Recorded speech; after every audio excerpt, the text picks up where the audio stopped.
This is Between the Brackets, a MediaWiki podcast, episode 54, February 18th, 2020.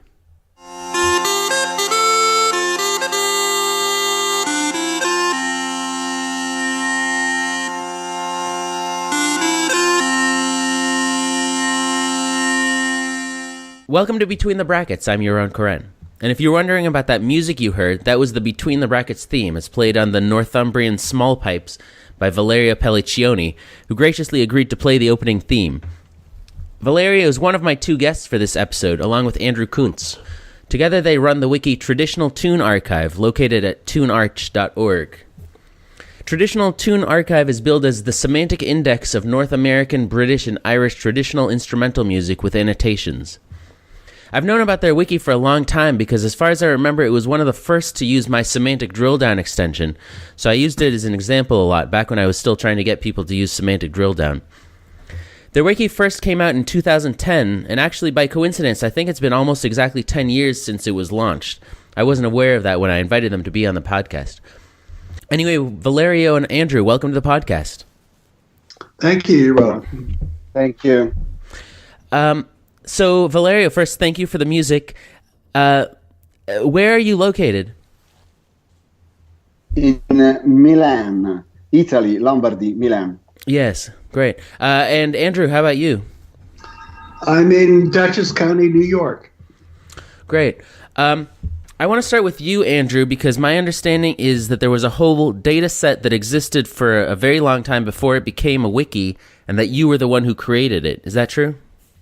I created something called the Fiddler's Companion, which actually was a very crude kind of word format that was just posted on the internet. But it got to be a fairly large, primarily narrative index of traditional tunes. Yeah. And how long was that in creation? I began it in 1996 and worked on it for about 14 years, I guess. Yeah. Was it always a website or Yeah, it was always a website. It was always designed to be a website, and I just kept adding to it as I came across new material. Yeah, and would post it to the website. Yeah, and what was it called again? Fiddler's. It's called the Fiddler's Companion. Yeah. For people who don't know, fiddle is just really another word for violin. Although there's an old joke about the difference between a fiddle and a violin that I'm sure you've heard. Go ahead. Well, they say the difference between a fiddle and a violin is no one cares if you spill beer on a fiddle. Yes. Also, the fiddle is to dance and the violin is to sing. Oh, that's interesting. Yeah. So, before we get any further, what is traditional music? Valerio? It's a difficult answer.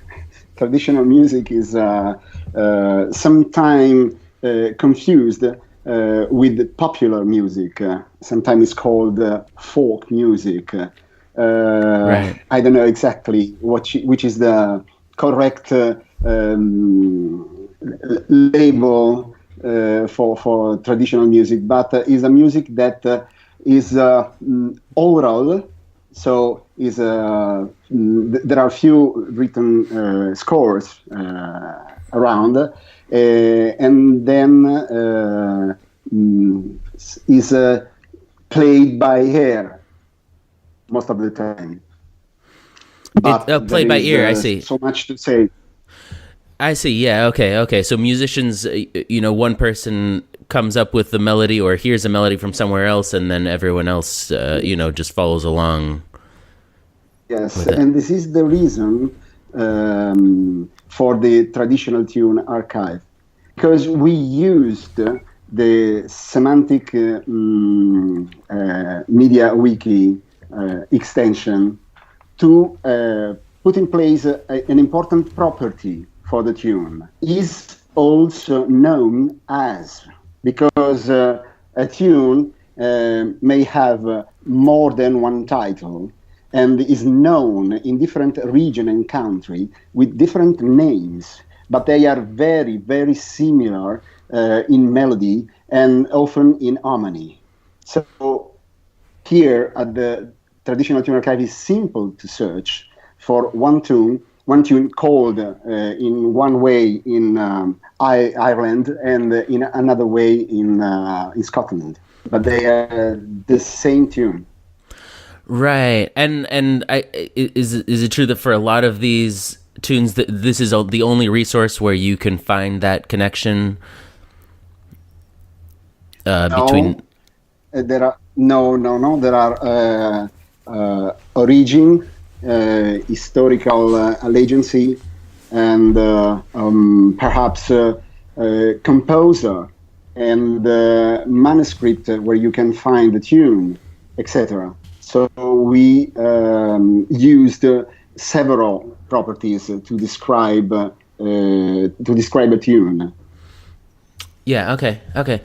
Well, at least maybe the only online resource to find some of this information, like just the notes, and actually, there's several online resources to find the notation.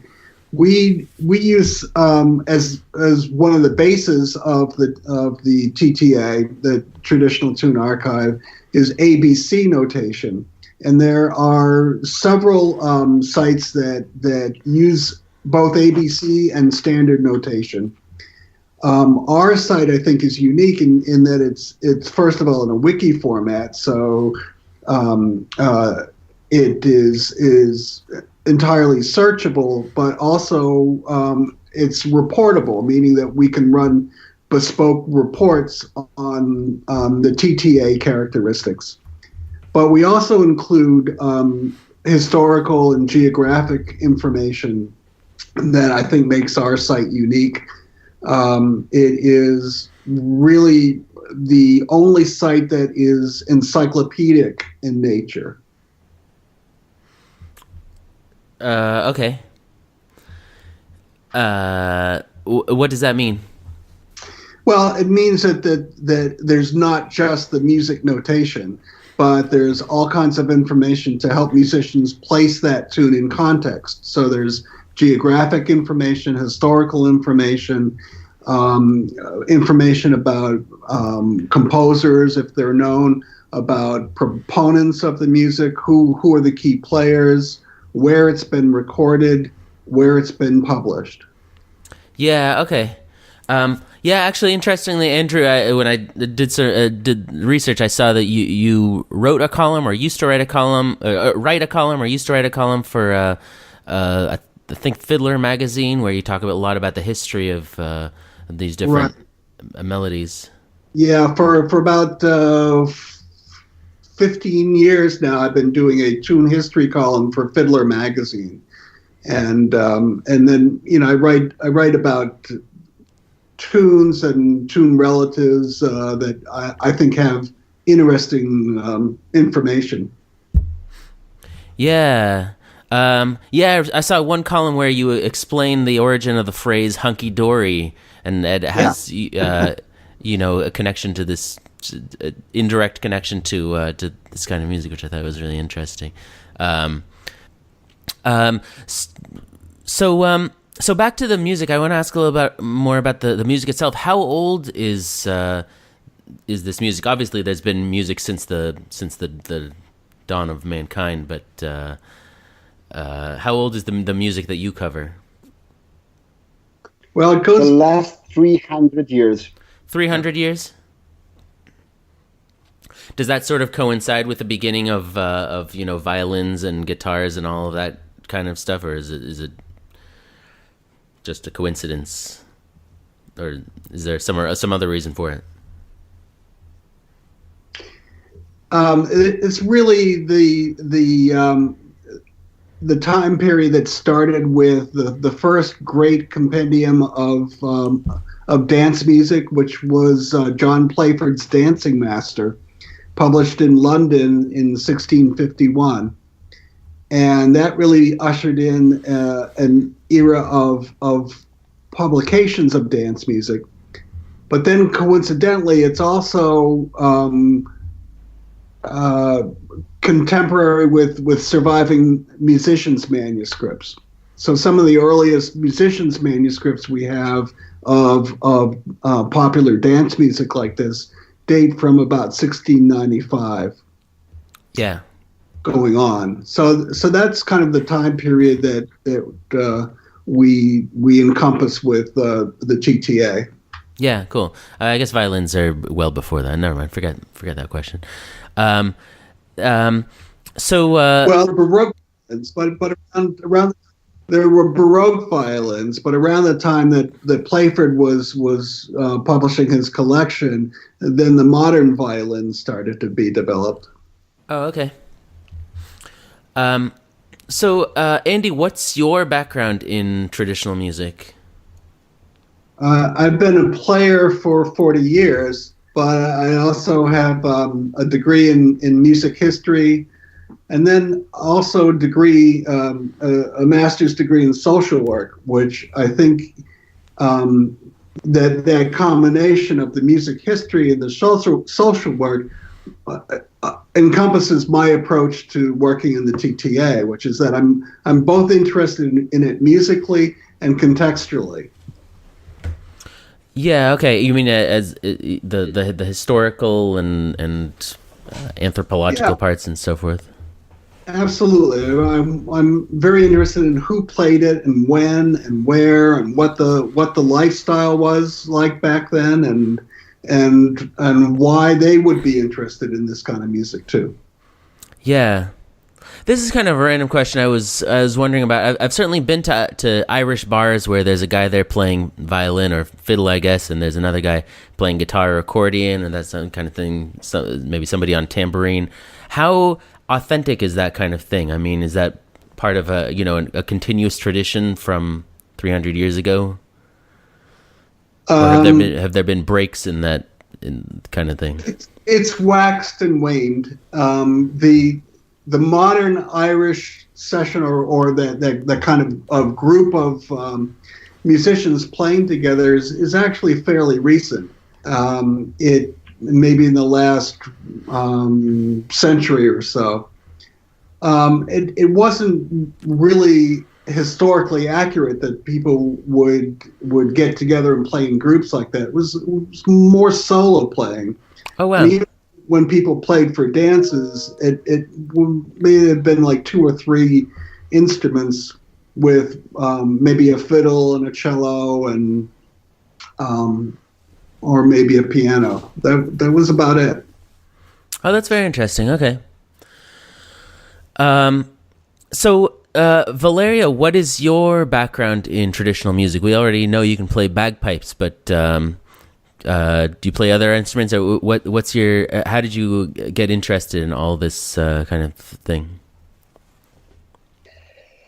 I have a diploma of conservatory in guitar, but I play also the small pipes, the bagpipe, the Baroque and Renaissance lute. In other words, I like music. So my background in traditional music is like the pleasure to play. And there is I don't know why, an affinity with traditional Irish and Scottish music. But I can't explain why. I like it very well, and I'm able to play it. Yeah. So yeah. Is there a corresponding tradition in Italy, in Italian music? Dance music played in that same way?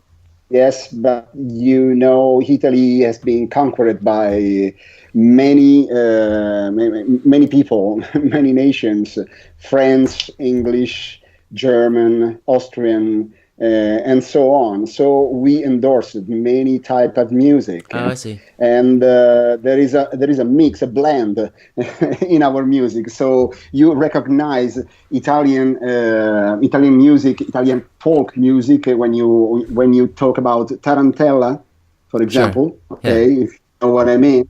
Okay, it's not our music. Tarantella is a minor scale called Scala Saracena, becomes from Arabian. So it's very difficult to describe Italian traditional music and to say this is Italian. I know this is it's a pity because we had master musician in the past until French. until 16th century. Gosh. Okay. All right. There's been Italian music since then, of course. I'm pretty sure. I think Vivaldi was after that, or a bunch of other people. So, how did you get involved in this whole project in what was then the Fiddler's Companion, and then became the wiki? It's from. Oh, sorry, Valerio. How did? Yeah, that's for Valerio. Yeah. Okay, it's me.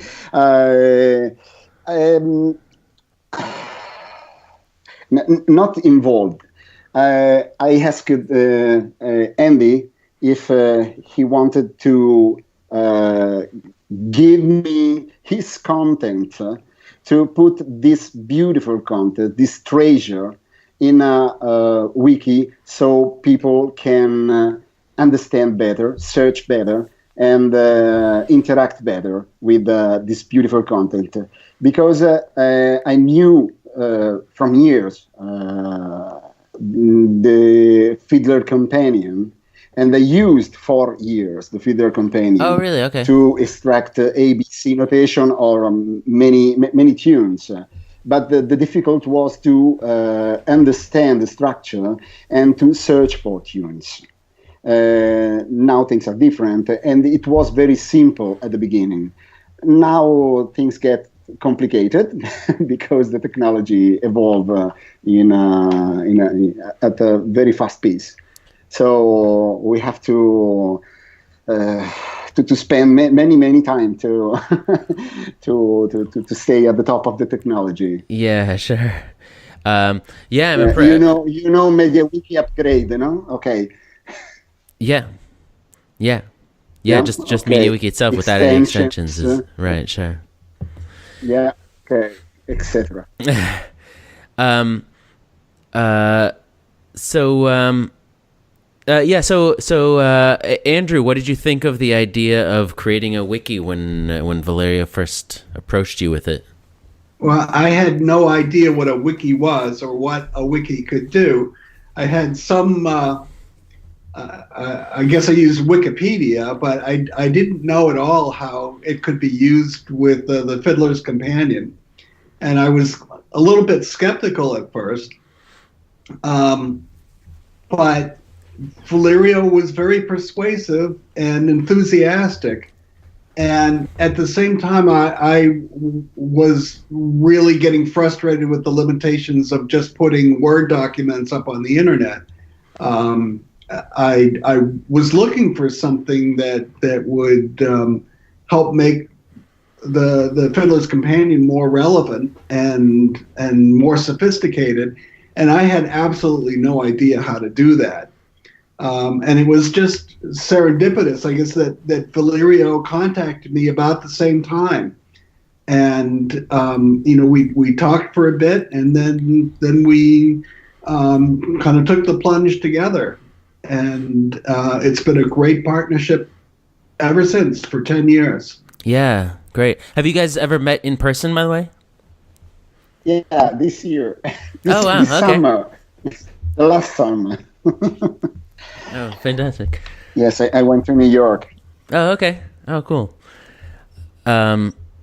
Some more, technical or semi-technical questions.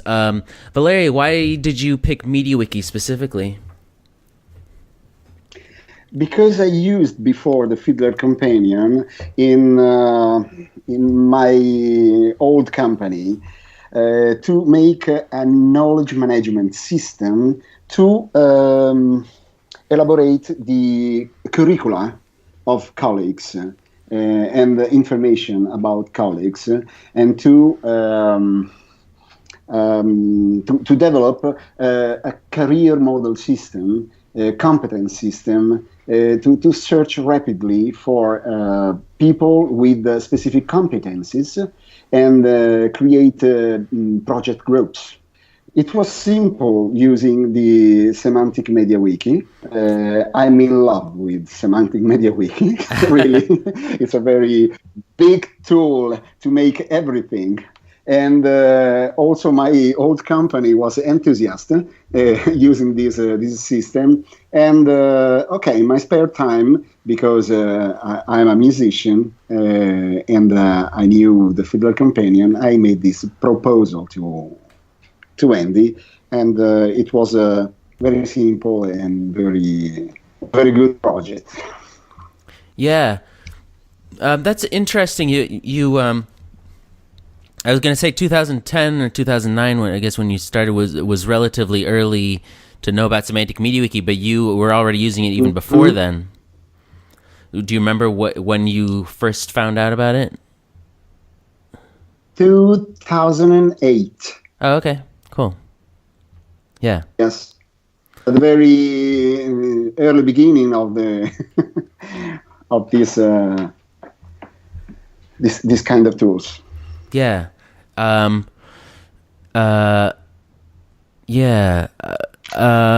Let's see. So actually, interestingly, speaking of Semantic MediaWiki, I mentioned Semantic Drill Down at the beginning, but it seems like that's not installed on the wiki anymore. Is there a reason for that? I'm not sure I understand. Oh, the Semantic Drill Down extension where it has the filters and you can select the values and stuff. Yes, your drill down extension. Yeah. Okay. I'm not. Yeah, I don't really maintain it anymore, so I'm not offended, but I'm just curious.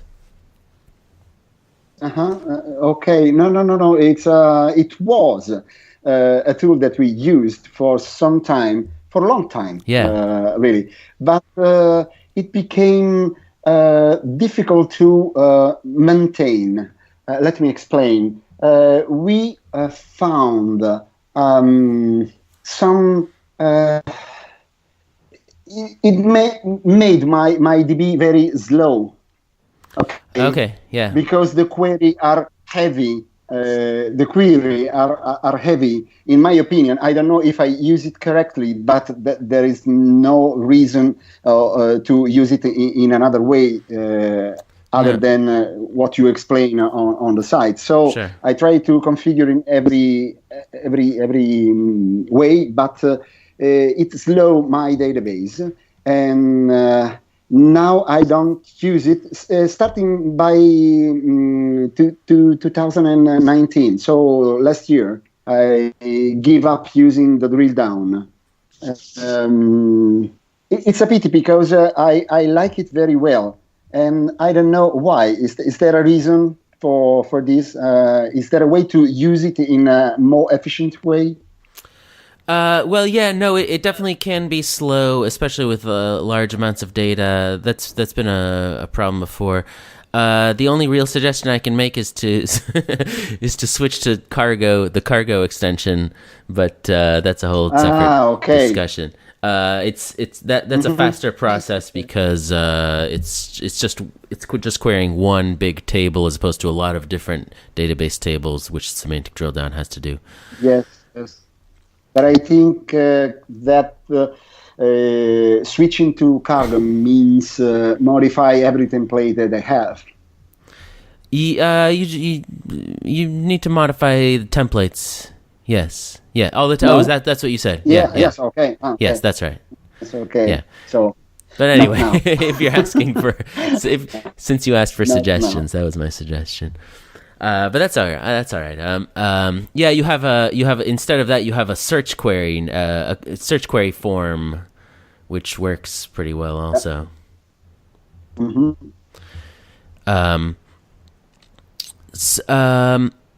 So one of the reasons I wanted to talk to you both is that this is one of those rare wikis that's a labor of love among just a few people that's really lasted a long time. Wikis usually tend to come and go unless there's money involved or if there's a large community behind it. So Andrew, it seems like you're the main contributor. Of all the edits to the site over the years, what percentage do you think came from you? Probably 98%. Yeah. So Would you say, Valerio? Yes, it's true. And it's a pity, again, because it's difficult to involve people contributing, editing, correcting. There is a resistance from people to become a subscriber and participate in evolving this site, and it's a pity. I don't know why. Are people using it, reading it? I mean, musicians, researchers, that kind of thing. Yeah,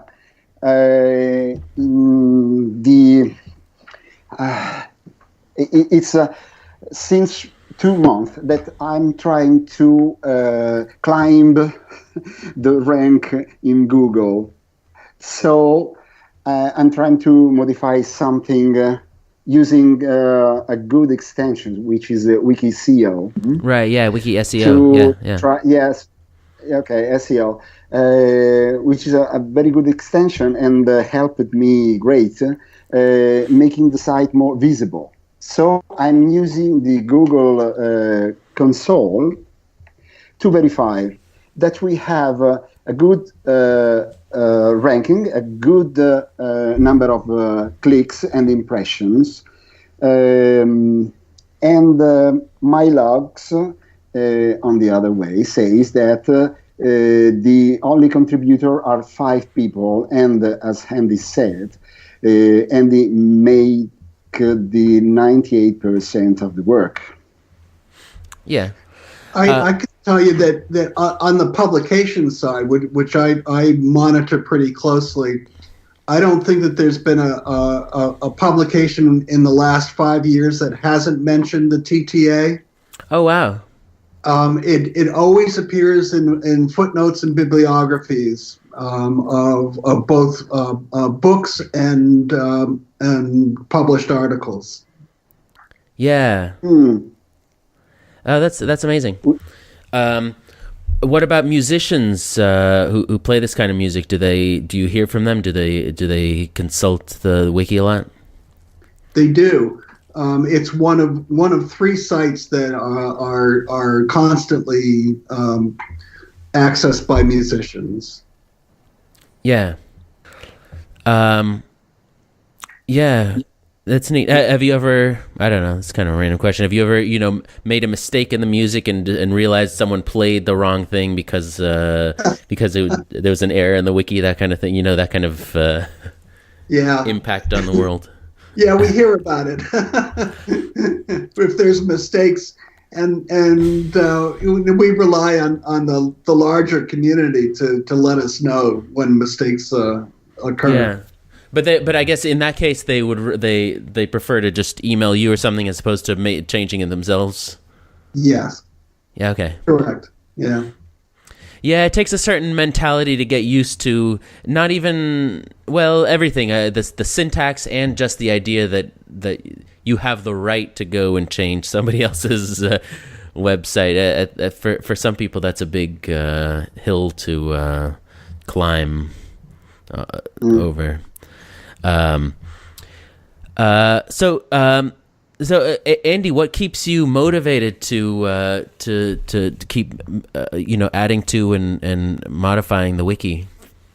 I'm just passionate about the music. I believe in the format. I think that what we've created is unique and impressive. And and I'm as enthusiastic after 10 years as I was when we started. Yeah, that's great. I had a few more technical questions. Sorry, I'm jumping all over the place. Valerio, it seems like the real secret weapon of the wiki is a MediaWiki extension called Score, that in turn uses software I think called LilyPond. You guys both mentioned this ABC notation. Mm-hmm. Is that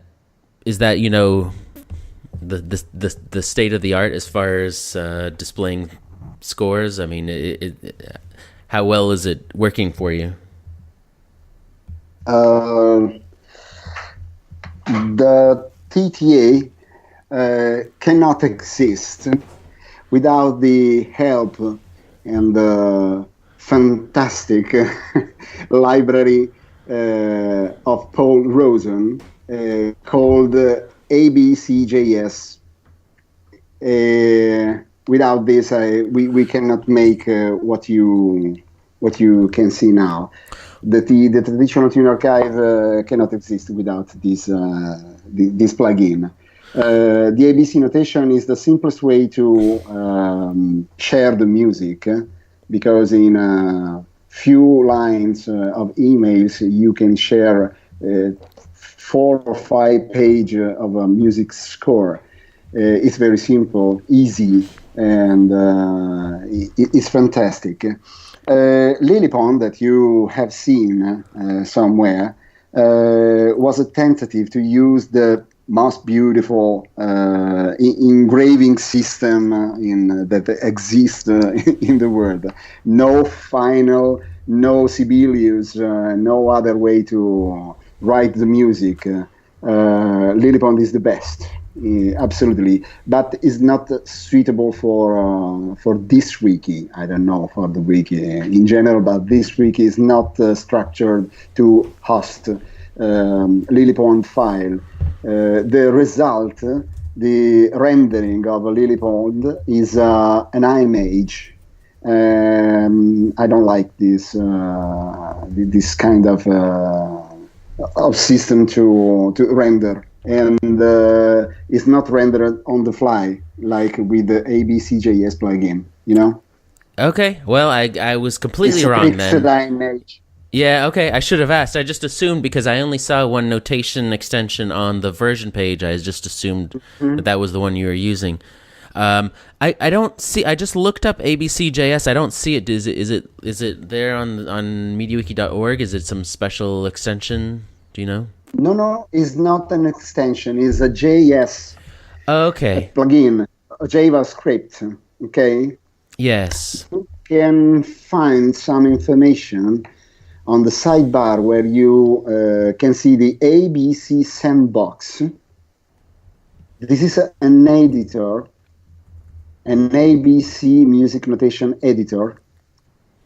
At the very bottom of the page, there is the link to the abcjs project. Okay. Yeah. No, I see it. It's very simple. It's a library that make very easy to incorporate sheet music in a wiki, in a website in general, or turn visible ABC text when you put on a page.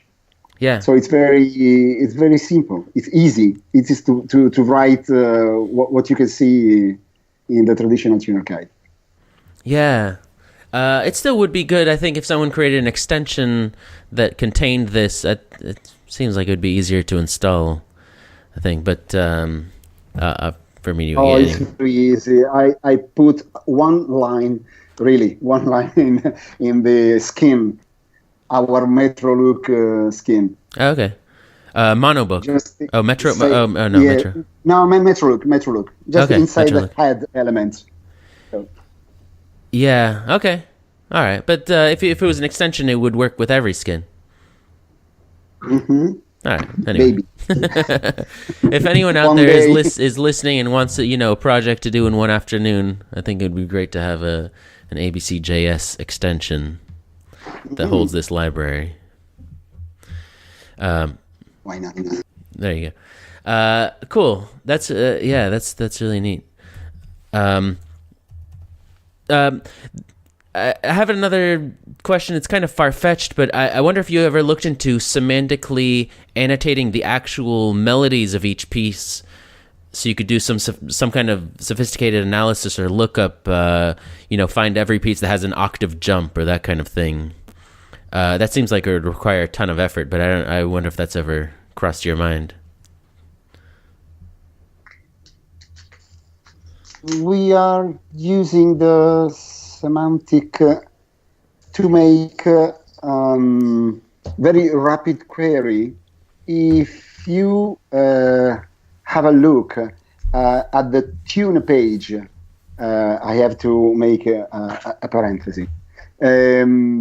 We divided our entries in two types of pages, the tune page and the annotation page. And in the tune page, you can find all the properties of the tune, all that we have, obviously, okay? And then in the annotation page, you can find everything, any other thing relating to this tune, anecdotes, annotation, history, origin, etc. In the tune page, there is an info beside the tune title, okay, where you can browse all the properties of the tune. There, using the standard fact box, the extended fact box, you can make every query, every aggregation you want. For example, you can search for James Goodman, which is a collector, which is a composer, and you get everything collected from James Goodman and everything composed by James Goodman in the standard way as per Semantic MediaWiki. Sure. Yeah. No, I know. The simplest way. Right. Yeah. No, I'm glad you mentioned all of that. There's definitely a ton of semantic and structured data that you have about each piece. I was wondering, and I guess I should have mentioned that too, but I was wondering about actually storing the whole melody in a semantic way, so that some system could go about and query all of that. Yeah, that would be extremely interesting. And I know that there are musicology researchers who are investigating ways to do what you're suggesting, which is to compare characteristics of melodies, so that they can investigate which melodies may be derivations or related. I mean, right. People describe these melodies as having musical DNA, which kind of floats from genre to genre or country to country and gets absorbed. And I know that people are working on ways to try and extract that DNA to be able to make comparisons. But I just read an article that is pretty up to date, saying that nobody has achieved that yet. But it's certainly an intriguing possibility. Yeah. And of course it doesn't have to happen on the wiki. I mean, you provide this resource which anyone can, extract all the data from and run their own analyses on it. Yeah, that stuff really is interesting to see, what kind of information is contained in these melodies. Yeah, geographical and time and all that kind of stuff. So back to MediaWiki. Valerio, you mentioned in your that in your previous job you used it. Do you use it now for at your actual job? No. In my real life, I'm energy manager. I work in the energy industry. Yeah. So nothing to do with music and. Well, yeah, no, I don't mean use the wiki. I mean, do you use MediaWiki internally for anything? Okay. No. I might as well ask No, you. no. Okay, I might as well ask you the same question, Andrew. if you use MediaWiki for anything outside of this. Only as a consumer for Wikipedia. Yeah. Okay. By the way, actually, I want to ask about that. Do you guys ever try to transfer some of this information into Wikipedia or Wikidata? Any of that kind of thing. Obviously, there's some overlap, at least. Some of these songs have their own articles or Wikidata entities or whatever it is. I've never tried that. No. Yeah. Okay. I think that's most of my questions. This is a MediaWiki podcast, although it's great to talk about music and all this other stuff. Do any of you have thoughts about MediaWiki in general? What's been good? What's been a pleasant surprise, or conversely, what features do you wish were there that are missing? That kind of thing. Oh. I'm not prepared. Oh, okay, yeah, sorry. This is a lot to spring on you. I'm joking. But okay, everything is fine in MediaWiki. What is difficult is to run at the same piece of MediaWiki upgrade, for example. And it's difficult to to understand sometimes the documentation, but luckily there is a great community of people that voluntarily spend its time to help us. Okay, so after few questions and with a bit of patience, it's easy to find the answer needed to go on. Yeah. And it's very, very good. Great. Andrew, how about you?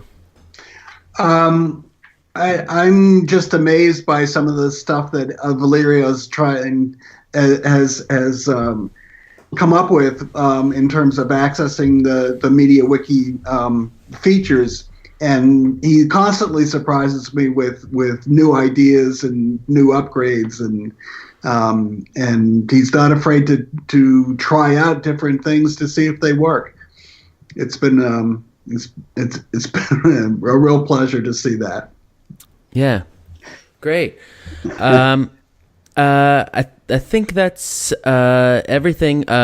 Congratulations to both of you on 10 years of the Traditional Tune Archive. Thank you so much. Thank you. I hope more people within the MediaWiki community, the people listening to this podcast, check it out and go there. It's really a tremendous resource. And good luck in the future. I hope it keeps going for a long time. Thank you, Yaron. You too. Thank you very much, Yaron. Thank you, and thanks for being on the podcast. Okay. Thank you. Goodbye. Bye.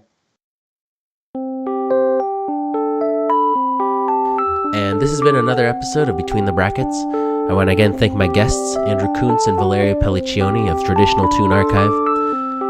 I hope you liked the episode, and I'll see you next time.